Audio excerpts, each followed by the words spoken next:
Hello viewers, welcome to Knock TV. आज हम modern English एसे का एक बहुत ही खूबसूरत चैप्टर पढ़ने वाले हैं जिसका नाम है science and values, written by Bertrand Arthur William Russell. He was born in 1872 and died in 1970. He was a British writer, philosopher, logician, essayist and social critic. The story that I am going to play is about the merits and demerits of the science and its link with our beliefs, with our values. यहाँ values आपने topic पे focus करना है। यहाँ values लिखने का एक मकसद है उसका।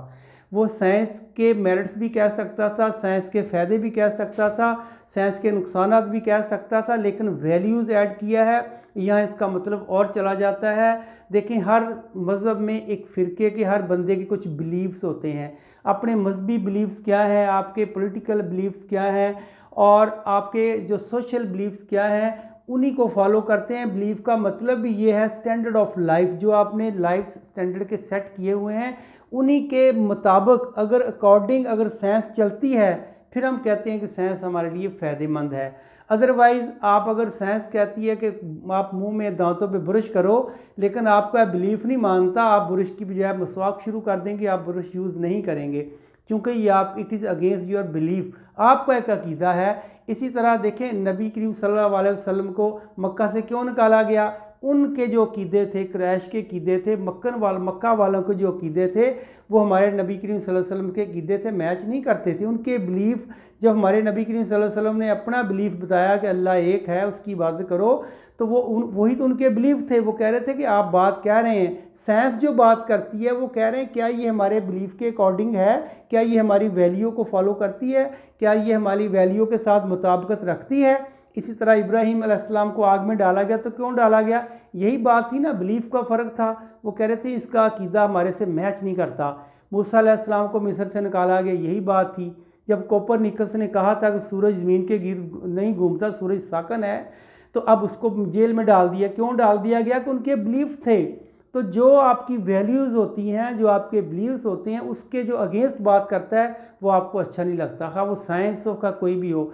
तो यहाँ भी अगर साइंस हमें प्रोग्रेस दे रही है तो साइंस की कहीं ना कहीं डी वैल्यू भी हो रही है। उसकी वजह यह है कि उसके ऊपर बिलीव करने वाले नहीं हैं, उसको मानने वाले कम हैं। जो नहीं मानते वो मानते हैं, लोग अपने मतलब की बात मानते हैं। गाड़ी पे बैठना मान लेंगे, मोबाइल यूज़ कर लेंगे, लेकिन जो चीज़ उनको फील होती है कि ये हमारे अकीदे के ख़िलाफ़ है, ये हमारे बिलीफ के ख़िलाफ़ है, खा वो सोशल है, खा वो क्रिटिकल है, खा वो रिलीजियस है, खा वो पॉलिटिकल है, कुछ भी है, उसकी बात नहीं मानेंगे।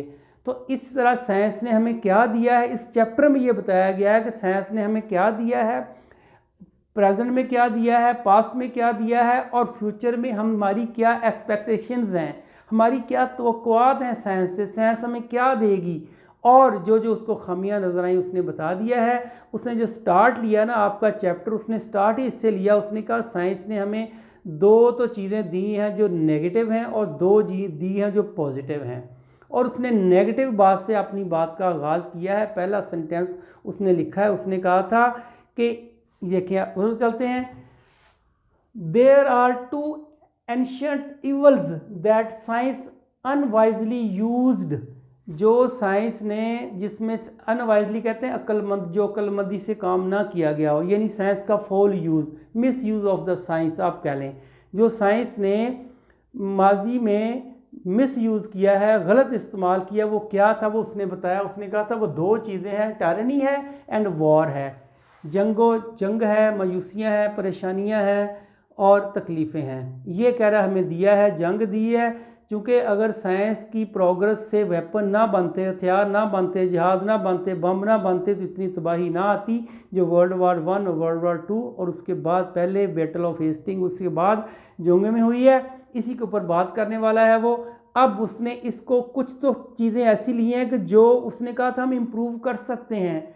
देखें, आज से पीछे चले जाएं, 40-50 साल पीछे चले जाएं, 1 एकड़ में से 40 मन गंदम पैदा होती थी। फॉर एग्जांपल कुछ चावल पैदा होता था, फिर उसमें केमिकल फर्टिलाइज़र यूज़ किए गए, मशीनरी यूज़ की गई, हाथों से काम कम हो गया, मशीनरी का काम ज़्यादा हो गया, और उसी की पैदावार, बीज जो थे वो अच्छे आ गए, बीज पर रिसर्च हुई, बीज को छानबीन की गई, अच्छे बीज पैदा किए गए। It was all because of science. तो वही जो 40 मन 1 एकड़ गंदम दे रहा था, वही 80 मन 1 एकड़ गंदम देना शुरू हो गया है। It is because of science. तो पुराने दौर में आपको पता है स्टारवेशन आते थे, कहत आते थे, फेमाइन आते थे, तो अब हंगर, लोग भूखों मर जाते थे। लेकिन साइंस ने क्या किया, उसी ज़मीन से प्रोडक्शन ज़्यादा पैदा कर दी है, और उसकी वजह उसने पहला सेंटेंस ही आपका ये लिया है, यानी पहला टॉपिक ये लिया है, agriculture and industrial progress. Science, it is because of science. क्योंकि देखें ये दोनों इसलिए लाजम मलजूम है कि अगर रॉ मटेरियल होगा तो इंडस्ट्री लगेगी ना, अगर कॉटन होगी तो कॉटन मिलें लगेगी, अगर गन्ना होगा तो शुगर मिलें लगेगी, अगर राइस होगी तो राइस फैक्ट्री लगेगी, अगर ग्रेन होगा तो ग्रेन फैक्ट्री लगेगी, फ्लोर मिलें लगेंगी। इसलिए ये दोनों लाजम मलजूम है। एग्रीकल्चर को कैसे डेवलप किया, उसने कहा था कि साइंस ने टूल्स बनाए, साइंस ने मशीनरी बनाई, और जो काम महीनों में होता था वो दिनों में होना शुरू हो गया, 1-2 दिन में हो गया। एक गंदम से, भूसे से दाने निकालने का काम एक महीनों लगते थे, अब 1 दिन में आप गंदम से भूसा अलग कर सकते हैं, गंदम अलग कर सकते हैं। इसी तरह राइस की बात है, इस तरह शुगर की बात है, चीनी बनाने का है। अब उसने कहा था उसने इसमें क्या लिखा है, एग्रीकल्चर में कैसे प्रोग्रेस की, उसने कहा था the use of farming tool, जो काश्तकारी के औजार हैं, tools, and the modern machinery is agriculture have solved the problem of shortage of food. इसने जो हमारी शॉर्टेज ऑफ फूड थी, जो फाकों लोग मरते थे, उसको दूर कर लिया गया है। ऑन दी अदर हैंड आप देखें, इसी ज़मीन पे काश्त पहले भी होती थी, ज़मीन यही थी, लेकिन इसी ज़मीन पे पानी वेस्ट जाता था, ज़ाया जाता था, बारिश होती थी पानी ज़ाया जाता था, डैम बन गए, पानी को कंट्रोल कर लिया, at the time of need उस पानी को छोड़ के हम फसलों को काश्त करते हैं। इससे भी ये भी डैम बने, ये भी एक साइंस ही है। अब कह रहा है कि it is also the progress of science, को साइंस की बदौलत ही कह रहा है आज हम शॉर्टेज ऑफ फूड जो थी उस पर काबू पाने में कामयाब हुए हैं। फिर वो कह रहा है famine and the starvation have been controlled, कहत और खुश्क साली को कंट्रोल कर दिया गया है। Per hectare production, per hectare पैदावार बढ़ गई, मैं आपको पहले से बता चुका हूँ। फिर उसने कहा था अगर ये ऐसा है तो फिर इसका रिजल्ट क्या है। देखें, the agriculture revolution brought slavery, उसका रिजल्ट ये है कि एग्रीकल्चर तो बढ़ गई, ये बात ठीक है, लेकिन एग्रीकल्चर पे काम करने के लिए मजदूर तो चाहिए ना। जिनके पास हज़ारों एकड़ ज़मीन है, उसकी पैदावार लेने के लिए, प्रोडक्शन लेने के लिए मजदूर भी चाहिए। अब कह रहा है उन मजदूरों को या उन ज़रई लेबर को, उसको उसने कहा ये स्लेव बना लिया गया है। वो वर्ड उसने सेम लिखा, मैं आपको लिख भी देता हूँ, slavery and serfdom. Slavery and serfdom, slavery गुलामी को कहते हैं, सेफ्डम कहते हैं जो ज़रई मजदूर होते हैं, ज़रई गुलाम होते हैं। देखें उनको जिसे कहते हैं ना कि उनसे मच वर्क लेस रिवॉर्ड, उनसे काम लेते हैं, उनको मिलता कुछ नहीं है। जब प्रोग्रेस होती है वो अपनी एग्रीकल्चर की प्रोडक्शन को बढ़ाने के लिए उनको अपने गुलाम बना के रखते हैं, खेतों पे काम करते हैं और उनको उतना ही देते हैं जितना उनकी ज़रूरत होती है, ज़्यादा नहीं देते। अब उन्होंने कहा, इसको उसने गुलाम कहा है कि लोगों ने उसको गुलाम बनाना शुरू कर लिया। पहले देखें, पहले कच्ची ईंटों से घर बनते थे, जब पक्की ईंटें शुरू हुई तो ज़ाहिर भट्टा किलन उसका दौर शुरू हुआ। अब किलन पे काम करने वाले मजदूर हैं, वो भी ऐसे ही स्लेवरी की लाइफ गुजार रहे हैं। तो ऐसे ही कह रहा है कि ये स्लेवरी शुरू हुई, ये कहता है कि उसका एक बुरा इम्पैक्ट है। किसका? साइंस का बुरा इम्पैक्ट है। उसने एक फ़ायदा कर दिया है, दूसरा उसका नुकसान भी किया है। अच्छा, और भी वो कहेगा कि साइंस के फ़ायदे भी हैं, नुकसानात भी हैं। असल में वो कहना ये चाह रहा, कहते हैं ना, science is a good servant but a bad master. आग के बारे में जब हम किसी बच्चों को ऐसे लिखाते हैं ना, फायर का या हाउस ऑन फायर लिखाते हैं, ऐसे हम वहाँ भी ये सेंटेंस लिखाते हैं कि fire is a good servant but a bad master. अगर ये हमारे अंडर रहे तो ठीक है, अगर ये साइंस हमारे कंट्रोल में है तो फिर ठीक है, अगर ये हमारे कंट्रोल से निकल गई है फिर ये तबाही है।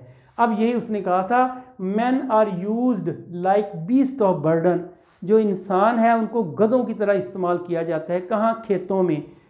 बाय द लैंडलॉर्ड, कौन करता है? लैंडलॉर्ड करते हैं। टू प्रॉफिट एग्रीकल्चर, अपनी कल्चर को बढ़ाने के लिए, ये उसका बैड इम्पैक्ट है।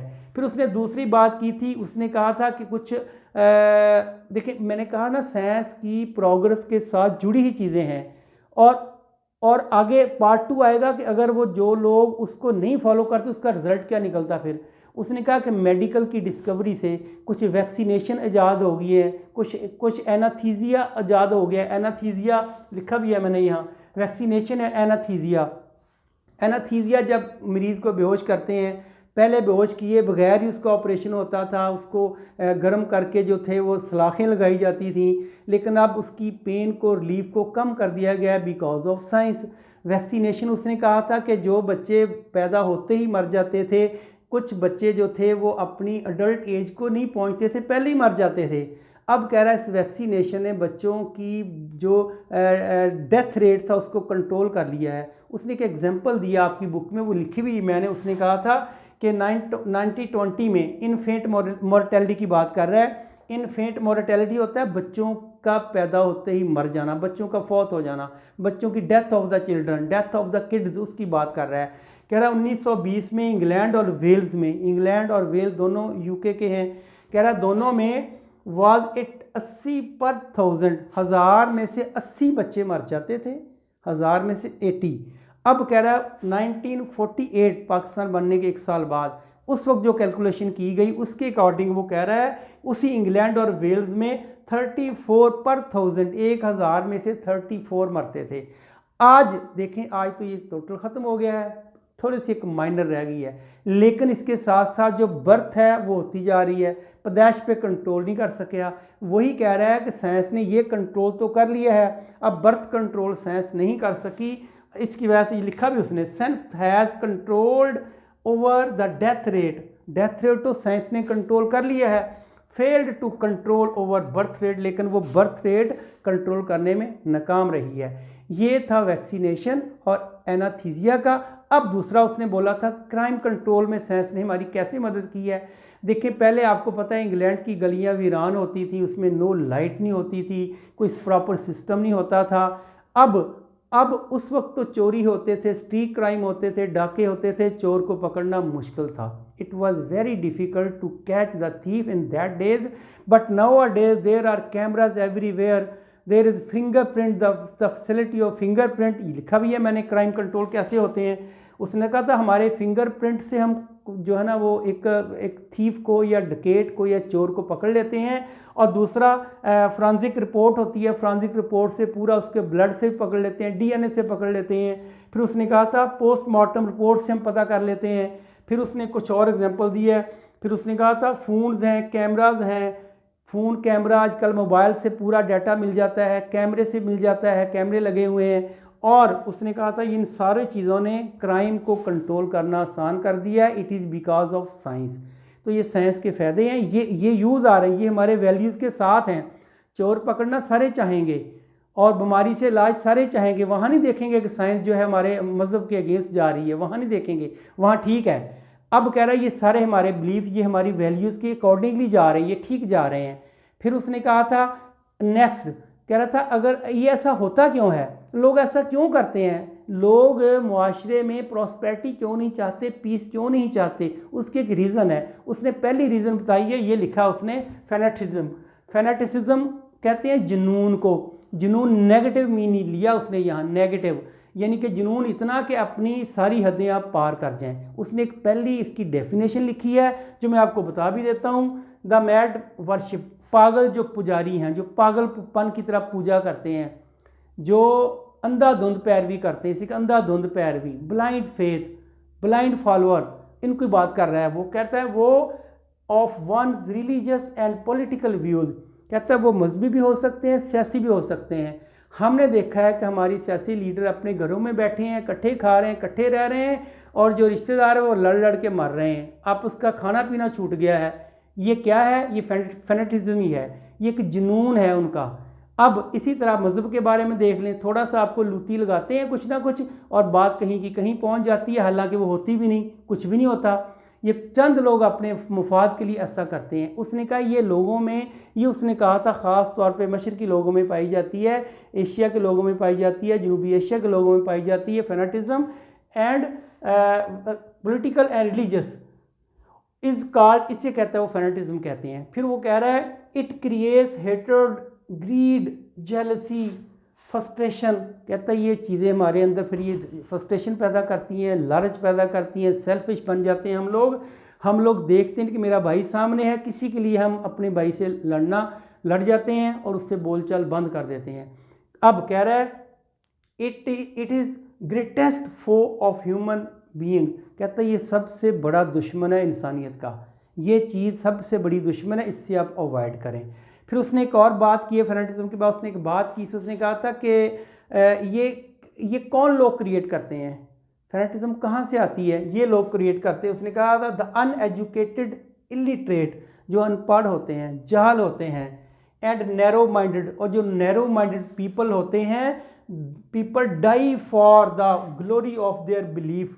मैंने अभी आपको बिलीफ की बात की ना, कह रहा वो अपनी बिलीफ के लिए जान तक दे देते हैं। मैंने कहा थोड़ी सी आप लूती लगा देंगे, को मजहबी लूती लगा देंगे, इसी चीज़ का फ़ायदा उठा के हालात ख़राब करते हैं। मज़हब के नाम पे रोटियां कमाते हैं, मज़हब के नाम पे आगे लगाते हैं, मज़हब के नाम पे कत्ल करवाते हैं। यही कहता है कि अपनी ग्लोरी ऑफ बिलीफ, अपनी बिलीफ की, अपनी अकीदे की, वो जिसे कहते हैं शान के लिए, वो कहते हैं मर जाओ सीधा जन्नत में जाएंगे। तो ये उनको ऐसा ट्रेंड किया जाता है, उनके ऐसे दिल में उनके जिसे कहते हैं उनके दिलों में एक चीज़ डाल दी गई है, नफरत डाल दी गई है, हेटर डाल दी गई, जो मैंने अभी आपको बताया। फिर उसने कहा था they do not know that truth may also lie in the opposite view. ये सारी आपकी बुक में लिखा है, वही बोल रहा हूँ, अपने पास से कुछ नहीं बोल रहा। कह रहा है मे बी जो वो कर रहे हैं ट्रुथ उसकी अपोजिट हो, सच्चाई उसको पता ही ना हो सच्चाई क्या है, उसको अंधेरे में रखा गया हो, और ऐसे ही होता है, ऐसे ही होता है। फिर उसने कहा इसका हल क्या है, सोल्यूशन क्या है, सोल्यूशन भी उसने बताया। उसने कहा साइंस कैन रिप्लेस, साइंस ठीक कर सकती है। कैसे ठीक कर सकती है? वो कहता है फेनेटिसिज्म को बाय द रैशनलिज्म के, वो रैशनलिज्म कहते हैं अक्ल, जिसे कहते हैं एक जहाल को अक्लमंद बना सकती है बिकॉज ऑफ मॉडर्न एजुकेशन, वो भी आगे लिखा है। ये साइंस कर सकती है एंड साइंटिफिक आइडियाज़ दे सकती है, इसको साइंटिफिक आइडियाज़ दे सकती है, और दिए हैं साइंस ने। आज आप देखें साइंटिफिक आइडिया दिए हैं तो लोग तवीज़ दागों से दूर हुए हैं, लोग मंत्र से दूर हुए हैं, जादू टूना से दूर होते जा रहे हैं। It is because of science, awareness दी है साइंस ने हमें। फिर वो कह रहा है कि ये करने में ना कुछ रुकावटें आ रही हैं, हमें कुछ बैरियर आ रहे हैं हमारी राह में, कुछ रुकावटें आ रही जो हमें ये काम करने नहीं देते। वो रुकावटें क्या क्या हैं, अब वो भी लिखी मैंने, कुछ बैरियर्स हैं। उसने कहा था कि डिफरेंट बैरियर्स, फियर है, डर, किस चीज़ का डर है बताता हूँ अभी आपको। हेट्रेड, नफरत है। इनटॉलरेंस है, जिसे कहते हैं हमारे अंदर बर्दाश्त करने की कुव्वत ख़त्म हो गई है। फिर वो कह रहा है जेलसी है, ग्रीड है, फ्रस्ट्रेशन है, और आखिर में उसने कहा सैडिस्ट है। सैडिस्ट ऐसे पर्सन को कहते हैं, सैडिस्ट ऐसे आदमी को कहते हैं जो दूसरों को तकलीफ़ देकर खुद खुशी महसूस करता है। ऐसे लोग तारीख़ में, हिस्ट्री में गुजरे हैं जो लोगों को तकलीफ़ों से गुजारते हैं, लोगों को शेर के आगे डाल के बैठ के तमाशा देखते थे। ऐसे लोग भी हमारी हिस्ट्री से गुजरे हैं, और आज भी ऐसे लोग मौजूद हैं जो किसी को तकलीफ़ देकर खुशी मनाते हैं। वो लोग कह रहा है उनकी खुशी इसी में है कि लोग परेशान रहें। फिर उसने एक और बात की, उसने कहा lust of power, domination power. हर बंदा चाहता है, सुपरमेसी चाहता है, हर बंदा आगे जाना चाहता है, दूसरों पे हुकूमत करना चाहता है। उसी का नाम है लस्ट ऑफ पावर, कि मुझे पावर का नशा है, मुझे पावर मिल जाए। इस पावर के नशे की वजह से ही कत्लो गारत होती है, इस पावर के नशे की वजह से ही हालात ख़राब होते हैं, और जो मुआशरे कौमें तबाह होती हैं। और lust of dominate others in more dreadful, कहता है ये सबसे बड़ी बुराई है जब ये ख्वाहिश रखेंगे कि मैंने दूसरों पे हुकूमत करनी है, मैंने दूसरे को नीचा दिखाना है, कहते दिस इज़ ड्रेडफुल इवल, ये एक बुराई है। फिर उसने एक और बात की, उसने कहा था कि हम जब मायूस हो जाते हैं, देखें जब ऐसे हालात में, ऐसे इन्वायरमेंट एक आदमी रहता है, उसका दिल करता है कि मैं मर जाऊं, मैं मुल्क छोड़ जाऊं, मैं कुछ करूं, ये नेगेटिव चीज़ें उसके अंदर आती हैं। That is called disappointment. मैंने लिखा भी है डिसअपॉइंटमेंट। डिसअपॉइंटमेंट कहते हैं, और वो क्या होती है, कहते हैं the people are frustrated and disappointed. लोग मायूस हो जाते हैं, परेशान हो जाते हैं, डिप्रेशन का शिकार हो जाते हैं।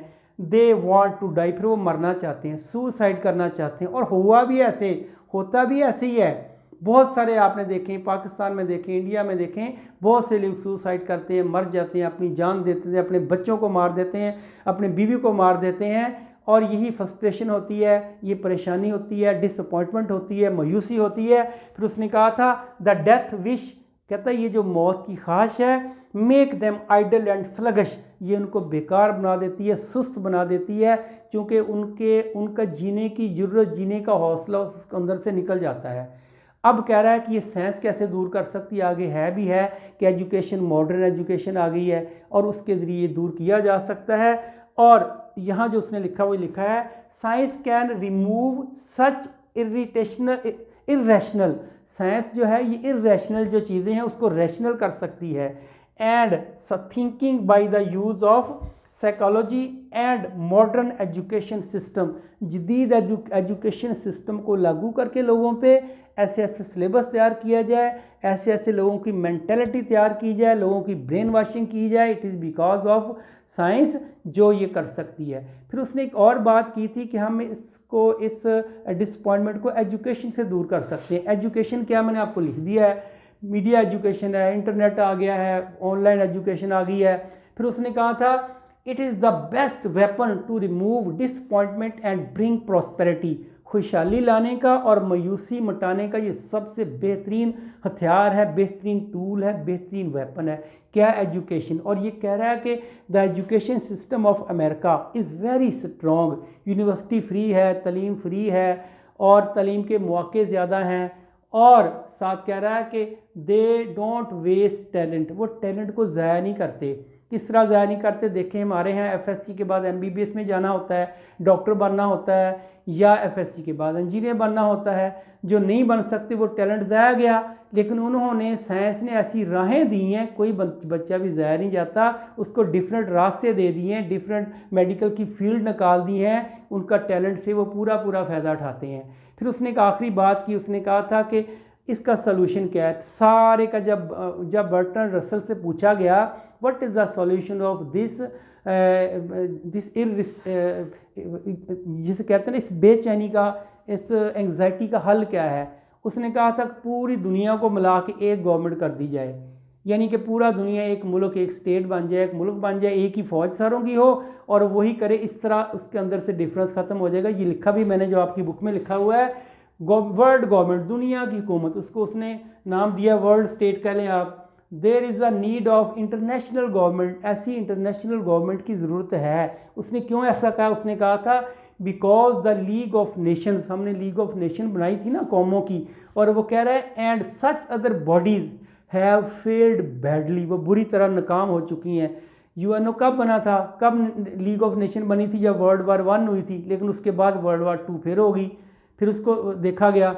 अब कह रहा है to control over war poverty, चूँकि ये जंग और गुर्बत के पे काबू पाने में नाकाम रही है, इसके बनने के बाद भी जंगें हो गई हैं, गुर्बत में आज भी अफ्रीका के लोग पिस रहे हैं, एशिया के लोग पिस रहे हैं। तो अब कह रहा है नेक्स्ट वो है, अब कह रहे हैं क्या ऐसा पॉसिबल है, उस पर फिर क्रिटिसिज्म किया है। उसने कहा ये बर्टन रसल ने गलत बात की है, ऐसा पॉसिबल नहीं है। क्यों नहीं पॉसिबल, कोई नहीं चाहेगा किसी के अंडर जाके रहना, वही लिखा मैंने। द क्रिटिक्स से, क्रिटिक कहते हैं that is impossible to bring all the nations under the same authority, कर ये पॉसिबल नहीं है सारी कौमों को एक ही अथॉरिटी के अंडर लाया जाए, ये पॉसिबल नहीं है। क्यों, no one will be ready to lose its sovereignty, कोई अपनी सोवरेनिटी, कोई अपना जो इक़्तिदार आला खोना नहीं चाहेगा, वो कहेगा मैं आज़ाद हूँ, मैं आज़ाद ही रहना चाहता हूँ। आखिरी जुमला देख के उसने इसके बाद ख़त्म कर दिया है, उसके बाद ये स्टोरी को वाइंड अप कर रहा है। आखिरी सेंटेंस उसने लिखा है, मैं आपको बता भी देता हूँ। उसने कहा जिस तरह साइंस तरक्की कर रही है, कुछ हमारे बिलीफ के अगेंस्ट जा रही है, कुछ हमारे बिलीफ के अकॉर्डिंग जा रही है। मैंने कहा ना, हम अपने बिलीफ को नहीं देखते, हम अपने फ़ायदे को देखते हैं। मुझे कार का फ़ायदा है तो कार मेरे लिए ठीक है, गुड इन्वेंशन है। अगर मुझे बुरश का फ़ायदा नहीं है, मुझे मिसवाक मेरे काम चल रहा है, तो वहाँ मैं बुरश को बुरा कहूँगा और कार को अच्छा कहूँगा, मोबाइल को अच्छा कहूँगा, लाइट को अच्छा कहूँगा, पंखों को अच्छा कहूँगा, टीवी को अच्छा कहूँगा। जब टीवी अपने यूज़ करोगे तो अच्छा हो जाएगा, टीवी कोई यूज़ करेगा तो गंदा हो जाएगा, वो साइंस की डीमेरिट्स में आ जाएगा। तो ये लोगों की अपनी सोच के ऊपर डिपेंड करता है। आखिरी सेंटेंस उसने लिखा है, उसने कहा साइंस किधर जा रही है, लोग किधर जा रहे हैं, लोगों की वैल्यूज़ किधर जा रही हैं। अगर इसी तरह लोग चलते रहे तो दो बातें होंगी, इनकलाब आएगा, या सारे मर जाएंगे, बदतरीन हालात होंगे, या सारे बहुत अच्छे हो जाएंगे।